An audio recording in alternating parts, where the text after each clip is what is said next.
¿Qué tal, jóvenes? Buen día. Esta sería la segunda clase para los alumnos del primer semestre en la materia de Química 1. La clase pasada nos quedamos hablando al respecto de, bueno, como una introducción de lo que es la química y por qué es que se les, ¿cómo decirlo? Por qué es la que la toman como materia. Y además, les estaba mencionando un poco de la historia de la misma, cómo es que se origina o dónde creemos, realmente es donde creemos que se origina la química como tal, como una ciencia. Y pues hay varias teorías que nos apuntan esto, ¿no? De dónde es donde se origina la química como una ciencia.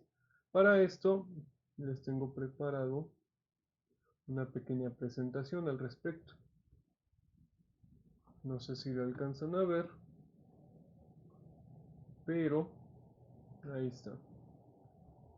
Este nos dice lo que es como tal la química como una ciencia o dónde es donde se origina. Se cree que fue hace 1.600.000 años. En realidad no se sabe bien cuál sería la fuente original de la primera relación del hombre con la química, a ciencia cierta en cuanto a los años, pero se cree que fue el contacto del hombre con el fuego. El hombre se dio cuenta que el fuego es una forma, ¿cómo decirlo?, de cambiar la materia. Lo que sucede es que tomen en consideración de que las primeras no civilizaciones, sino cuando el hombre era todavía nómada y empezaba a sentarse en cuevas, al descubrir el fuego podía quedarse más en un lugar para poder obtener calor del fuego, protección contra los animales, inclusive cocinar la carne o los alimentos que él consumía. Hay un estudio que ya tiene varios años, de hecho, que creen los antropólogos, eso es un estudio antropológico, ellos creen que realmente el hecho de que los humanos hayamos evolucionado hasta donde lo hicimos fue por el hecho de cocinar la carne y aprender a usar esos aminoácidos. Lo que sucede es que deben de recordar que la carne está formada por aminoácidos. Bueno, son proteínas y esas proteínas se cortan en pequeños aminoácidos. Nosotros los humanos somos capaces, o en este caso casi todos los animales que comen carne, como nosotros, somos capaces de absorber esos nutrientes, en este caso las proteínas, que se convierten en aminoácidos y los utilizamos para nuestros procesos metabólicos. Por eso es que consideramos que el hecho del descubrimiento del fuego es parte de la historia de la química, no nada más porque me lo estoy inventando. Es por esa razón realmente, por cómo decirlo, cómo es que existe el primer cambio químico que sin saberlo el hombre lo estaba descubriendo. Por eso, imagínense, también en ese tiempo ellos mismos se dieron cuenta como conservando la carne en la orilla de una cueva en vez de la entrada, que es la orilla de una cueva, dentro de la cueva es mucho más frío y ahí se conservaba más tiempo. Entonces, ese tipo de situaciones fue la que hizo que nosotros consideráramos, perdón, el fuego como de los primeros, ¿cómo decirlo?, vestigios de relacionar al hombre con la ciencia de la química, ¿sale? Por esa razón. Ya más adelante en el tiempo, hace unos 8.000 años, se cree que es entre 8.000 y 10.000 años, ya cuando los hombres dejaron de ser nómadas y empezaron a sentarse en civilizaciones, se dice que, o no sé si alguna vez han visto una película que se llama, donde una persona está sola en Marte. El chiste es que en esa película dicen que se cree que un planeta es colonizado cuando éste aprende a cultivar dentro de ese planeta. Entonces, se cree que el hombre empezó a ser civilizado, por así decirlo, la civilización existió como tal cuando empezamos a cultivar nuestros alimentos. Entonces, hace unos 10.000, 10.000 años, de hecho hay vestigios de que se cree que hace unos 30.000 años había personas en la parte de Europa y más allá hacia Asia, los asiáticos, que cultivaban papas hace unos 30.000 años. Entonces, digamos por ahí, eso ya son cuestiones históricas. Nosotros estamos dando una aproximación.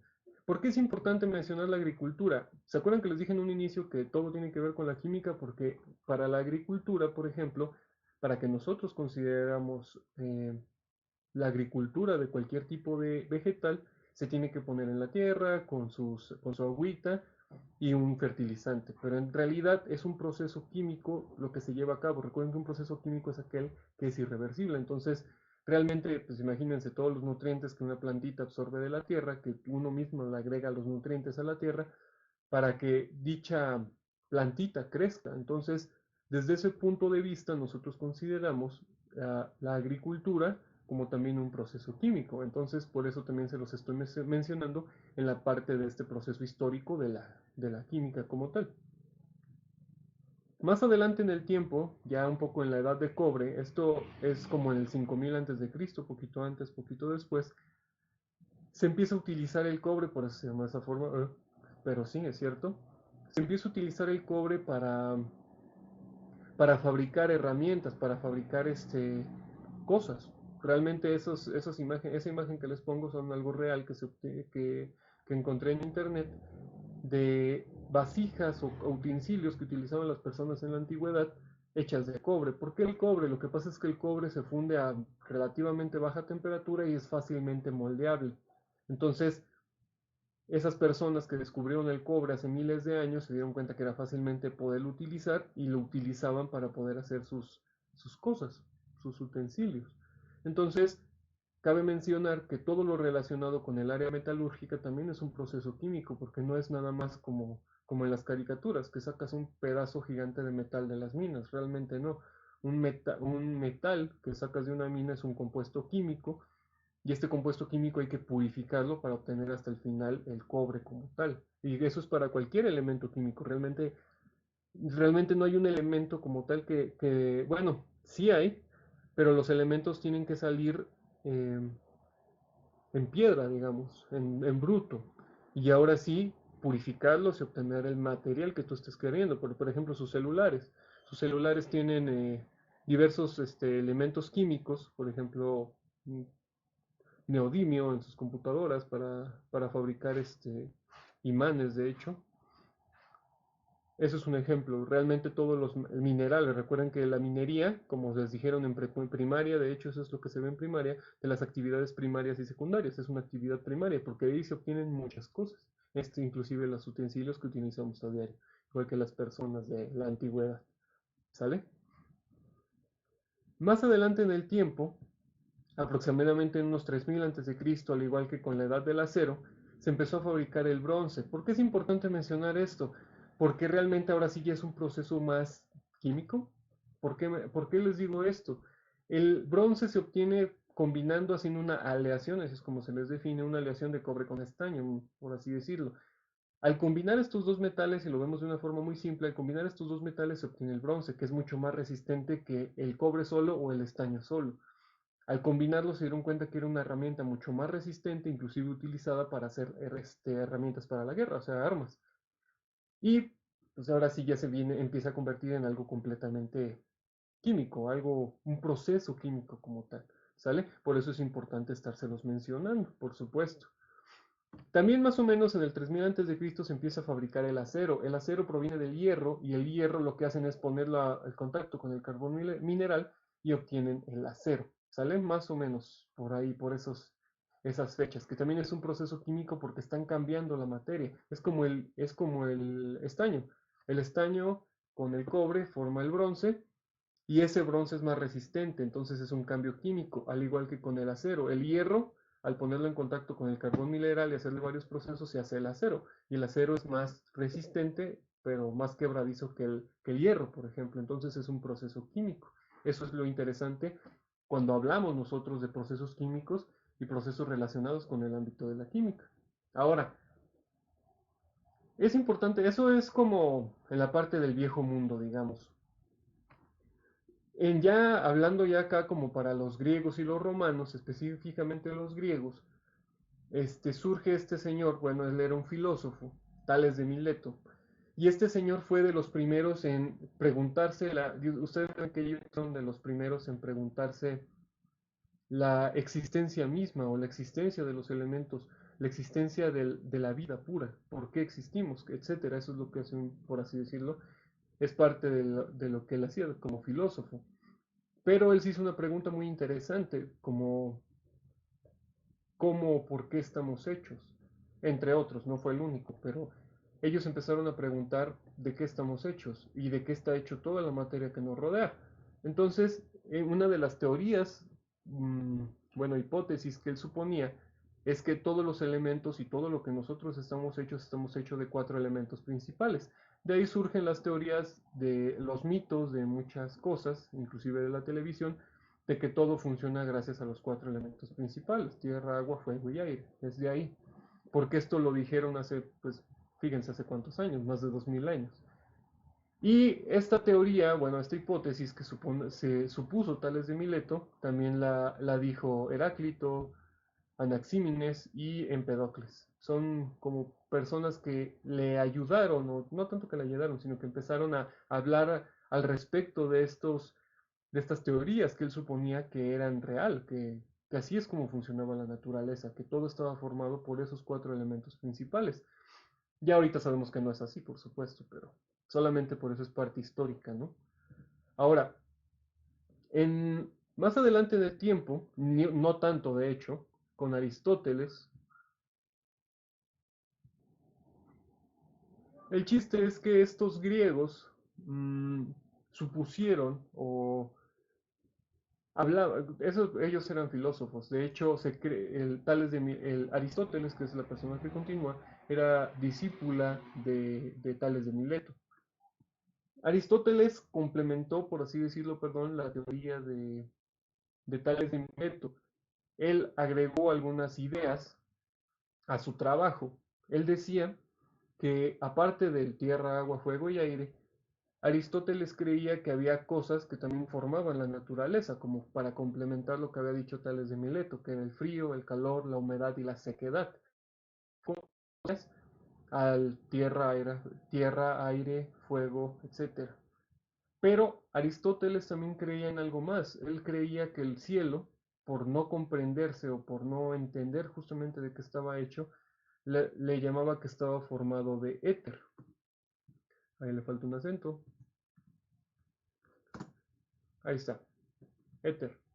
Acá, ahí está, éter. Él creía que el éter era algo perfecto, lo cual no cambiaba con el tiempo, que no era cambiante. Lo que sucede es que todos los elementos, digamos que no eran perfectos por el hecho del cambio que generaban. La tierra cambia, el fuego cambia, el agua siempre está cambiando, el fuego igual, por ejemplo. Pero él creía que el cielo no cambiaba, entonces por eso el cielo era perfecto y estaba formado por éter, pero pues realmente no era así, simplemente es parte de la historia. ¿Por qué les menciono esto? Porque realmente lo que yo quiero que entiendan más que...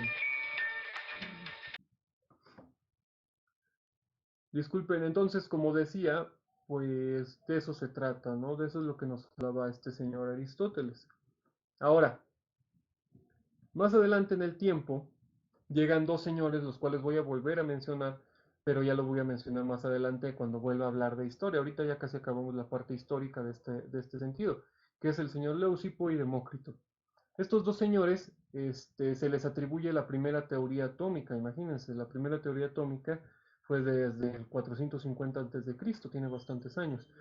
Ellos creían que realmente si tú el material, cualquier tipo de material, agarras un material, el que sea, y ese material lo cortas en pequeños pedazos, mitad, mitad o en pequeños pedazos, vas a llegar a un pedazo tan pequeño, pero tan pequeño, que es indivisible. Y de hecho de ahí surge la teoría atómica, porque átomo del griego, si no me equivoco, significa indivisible. Es por esa razón. Porque realmente un átomo es indivisible, ¿sale? Entonces, fíjense, desde qué año ellos ya tenían la idea de la teoría atómica, aunque realmente su teoría atómica fue completamente descartada y seguían con las ideas de los otros señores, de Aristóteles y las ideas de Tales de Mileto, que pasaron más adelante en el tiempo. La idea de Leucipo y Demócrito de la teoría atómica no fue utilizada hasta aproximadamente el siglo XVII, siglo XVIII. Entonces, fue bastante tiempo después, realmente, casi 2000 años después se retomó su teoría atómica. Vamos a continuar. Después de Leucipo y Demócrito, hay un poco, aquí es un poco sombrío dentro de la historia humana por el hecho de los problemas que ocasionaron las guerras. Ustedes saben que siempre la historia de los humanos está plagada de guerra y destrucción. De hecho, la Biblioteca de Alejandría, que era un lugar para el conocimiento, estaba bueno, la Biblioteca de Alejandría contenía todo el conocimiento de los egipcios, de los griegos, pero esa biblioteca fue destruida. Se cree, de hecho, a la fecha se cree que si esa biblioteca no hubiera sido destruida, tal vez estaríamos muchísimo más adelante en la tecnología, en lo que sabemos ahora, porque eso Eso causó un retraso en el avance de muchas ciencias, realmente. Bueno, tal vez no, quién sabe. El chiste es que se los menciono porque en esa biblioteca había conocimientos, bueno, había conocimientos de los egipcios y los egipcios de hecho estaban extremadamente avanzados en cuanto a procesos químicos, aunque para ellos no eran procesos químicos. Para ellos era pues trabajo y vida cotidiana realmente. ¿A qué me refiero? Mm, estas personas, por ejemplo, los egipcios, ellos se dedicaban a la producción, digamos, ellos fabricaban vino, ellos fabricaban el vinagre, ellos tenían un amplio conocimiento de cómo hacer una fermentación alcohólica. Una fermentación es un proceso químico, obviamente, si no, no se los mencionaría. Y ese proceso químico, ellos lo conocían a la perfección. De hecho, hay inclusive un mito de que ellos inventaron el pan que comemos ahora de panadería. Entonces, ellos estaban bastante avanzados en cuanto al diseño de alimentos, en el diseño de metalurgia, etcétera, etcétera, en casi todas las ciencias, en perfumes, en muchísimas cosas. Se cree que todo ese conocimiento estaba en la biblioteca y fue destruido. Entonces, por eso es que no hubo avances en dicha ciencia, lo que nosotros ahora conocemos como química, no hubo avances importantes en esos años. Eso es a lo que me refiero. ¿Sale?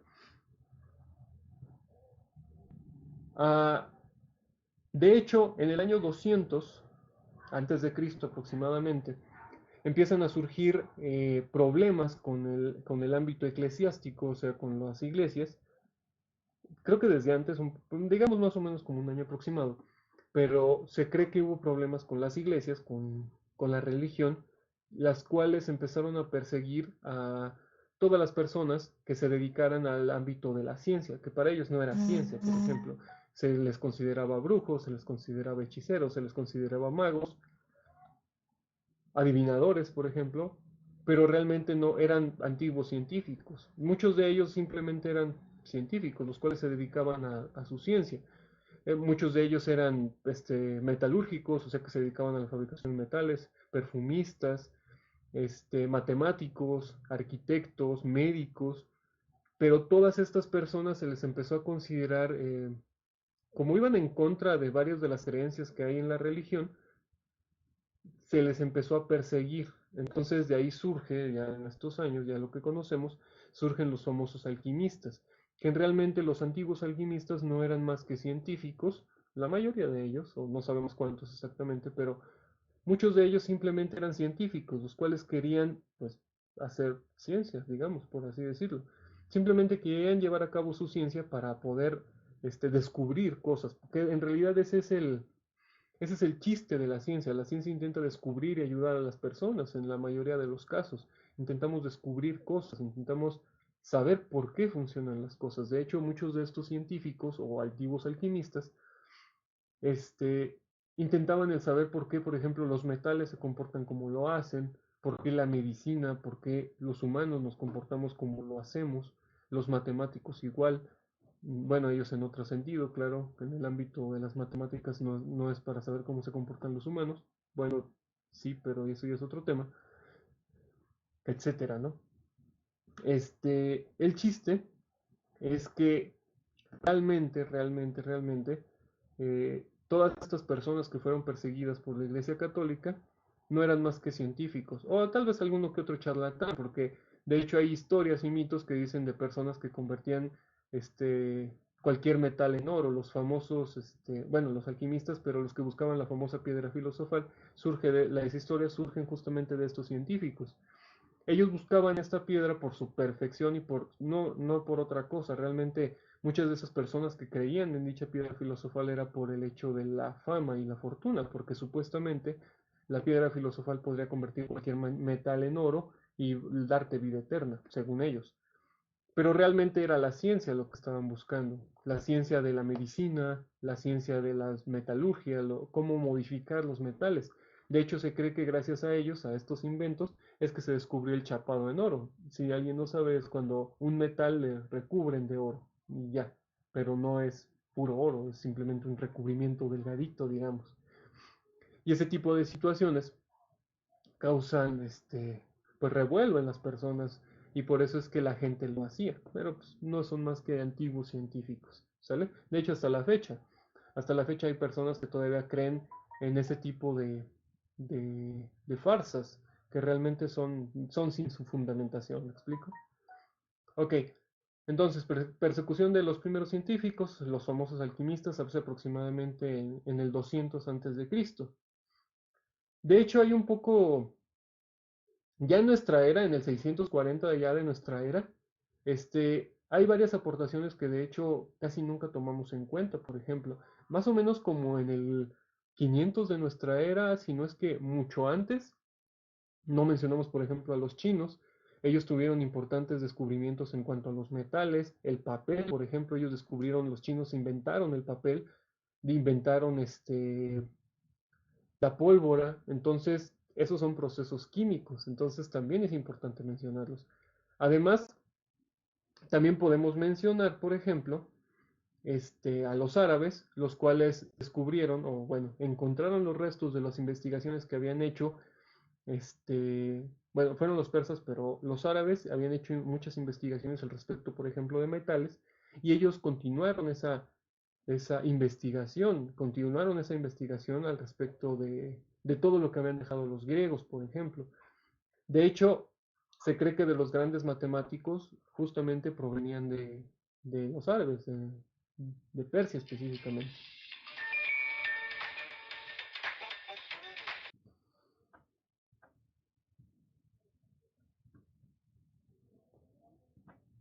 Ahora, les había mencionado que hubo como un estancamiento en la ciencia, en realidad en todas las ciencias, más o menos en esos años, como, ¿qué será? Del 600, 500 de nuestra era, o inclusive iniciando nuestra era, antes de eso, como desde, yo creo que se cree, de hecho he leído unos autores que dicen que desde que se quemó la biblioteca de Alejandría, es que no hubo un avance real en la ciencia. Y puede ser cierto, puede ser que no, pero fue hasta el año 1622 cuando Robert Boyle, con sus investigaciones al respecto de los gases, es que la ciencia se empieza a convertir en la química, perdón, se empieza a convertir en una ciencia. Fue gracias a las investigaciones que hizo este señor, perdón, que se empieza a considerar ya la química como una ciencia. ¿Por qué? Porque deja la química, o en este caso, las personas que se encargan de la investigación de la química, dejan de pensar que es únicamente una forma de chantajear a las personas, se quita todo el ámbito místico, se descartan todas las creencias al respecto de los alquimistas y empezamos ya a considerar a la química como una ciencia cualitativa y cuantitativa, más cuantitativa, me refiero a que ya se puede contar, o sea, que ya no está hablando de cuestiones empíricas, que simplemente ya hablas de una cuestión, ¿cómo decirlo? Pues es que creo que no hay nada mejor que decir cuantificar. Verán, él experimentaba con gases. Él fue de los primeros en investigar cómo es que se comportaban los gases. De hecho, su ley es todavía aceptada hasta la fecha. Fíjense de qué año es, de 1622. Y todavía hasta la fecha nosotros seguimos utilizando esta ley que dice que el volumen de una masa fija de gas es inversamente proporcional a su presión.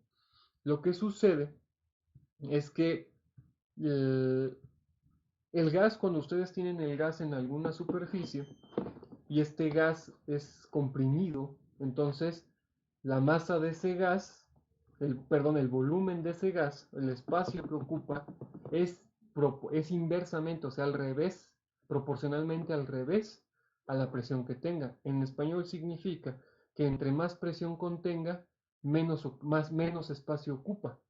Y entre menos presión tenga, más espacio ocupa, por eso es inversamente proporcional. Aún seguimos utilizando esa ley para poder explicar o para poder empezar a dar teorías de gases. Es muy interesante que a pesar de ser una ley tan antigua, aún así sigue influyendo en el ámbito de la química.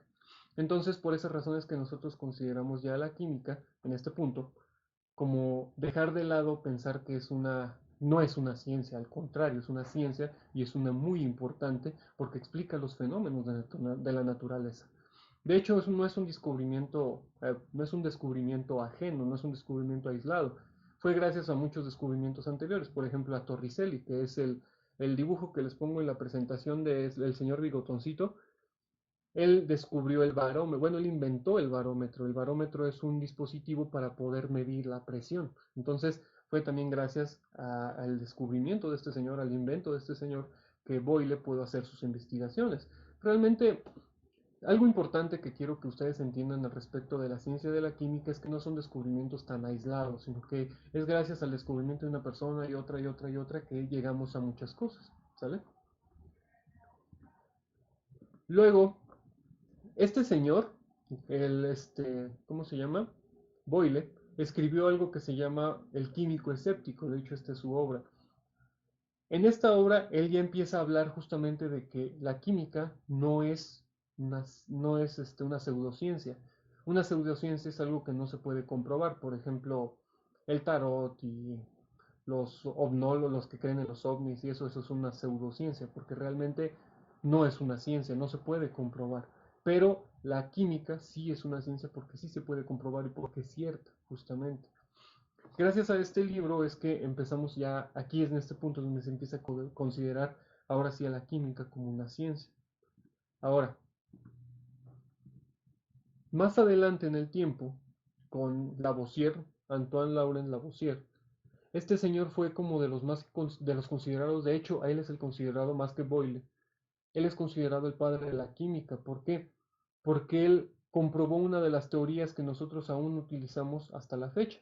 ¿Cuál es esta teoría? La ley de la conservación de la masa, la que ustedes ya siempre les han dicho desde que están en secundaria, que la materia no se crea ni se destruye, solo se transforma.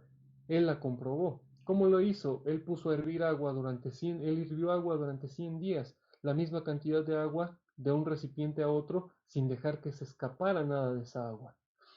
¿Se dio cuenta?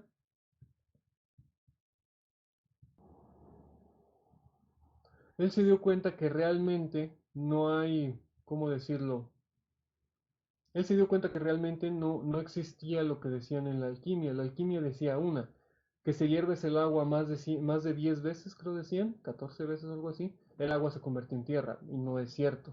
Él se dio cuenta que sellando todos los orificios de salida del vapor y hirviendo el agua de un recipiente a otro, la cantidad de agua después de hervirla tantas veces es exactamente la misma. Entonces él decía, ok, el agua o la masa de agua después del cambio es exactamente la misma de un lugar a otro.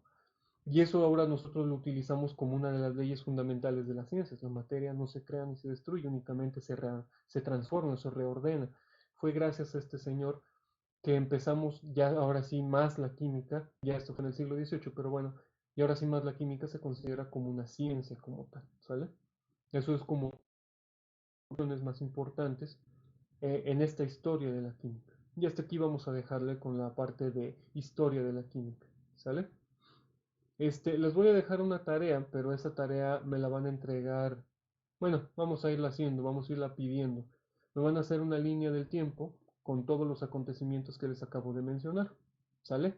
En la línea del tiempo van a incluir el año y qué ocurrió en ese momento, ¿sale? Si quieren agregar un dibujito o algo, pues está bien, pero no es necesario. Y esa es su tarea para dentro de unos días. La voy a poner en Classroom y ahí me la van a enviar. ¿Excelente? Bueno, pues eso es todo. Recuerden que dudas, preguntas y o comentarios, por favor, agréguenlos ahorita ya en el Classroom, no en Moodle. Ya la siguiente semana, ya que estemos en Moodle, pues ya va a ser ahí. ¿Sale? Entonces eso es todo. Espero que estén muy bien y buen día.